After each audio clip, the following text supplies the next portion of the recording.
په کابل کې د بادام باغ څېړنیز فارم مسؤلین او بزګران وایي چې په دغه فارم کې د بېلابېلو میوو ترڅنګ د الوچو حاصلات هم رسېدلي دي او د تیر کال په پرتله یې په حاصلاتو کې د پام وړ زیاتوالی راغلی دی. په یاد فارم کې د میوو د اصلاحاتو څانګې امیر وایي چې په کابل کې د الوچو 3 او په هرات کې بیا د دغه میوې 99 لرو چې د تیرو کلونو په پرتله یې سږ کال ښه حاصلات ورکړي دي. منګه 2 ځای کلیکشن لري او په هرات کې بل په مرکز کې کابل کې یعنی منګه مختلف نوې لري چې هغه جمله کابل کې منګه 3 نوې کلیکشن نوې دي په کلیکشن کې لري همدارنګه په هرات ولایت کې 99 لرو. د جوزا میاشنه حوال د جوزا شروع دي منګه د حاصلاتو د پخېدلو په کابل کې پیل شروع کېږي همدارنګه په هرات کې مخکې چې حرارت فرق توافق د اقلیمي فرق کې مخکې شروع شوی ده. بزګران وایي د کابل آب و هوا د دغې میوې لپاره ښه جوړه ده او که په ښه ډول یې روزنه وشي د پام وړ ښه حاصلات ورکولی شي. دوی زیاتوي چې د الوچو میوه ښه بازار لري او ډیری خلک یې خوښوي. آبیاری زی باید هفته شوه، مثلا یک پنجشنبه و دیگه پنجشنبه، به خاطر که امسال کمبوتی هست کمی چیسته و آلو باید 4x4 شانده شود.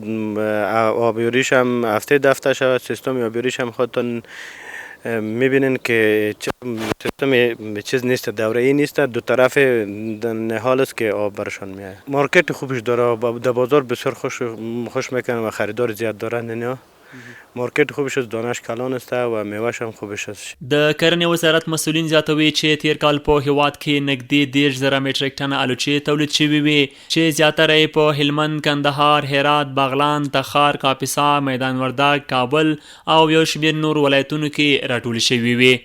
در یک سال گذشته بیشتر از 30,000 متریک تن آلو در کشور تولید شده. بیشترین باغ‌های آلو در ولایت‌های هلمند، قندهار، هرات، بغلان، تخار، کاپیسا، میدان وردک، کابل و یک تعداد ولایت‌های دیگر تولید میشه. سالانه وزارت زراعت در کنار سایر باغ‌های آلو را هم در یک تعداد از ولایات که شرایط اقلیمی برش مساعد است احداث میکنه و اکثریت ولایات افغانستان شرایط اقلیمی مناسب برای پرورش آلو داره. در این حال در یک سال گذشته حدود 6,000 متریک تن آلو بخارا در کشور تولید شده که بیشترین میزان تولید آلو بخارا در ولایت‌های قندهار و غزنی است.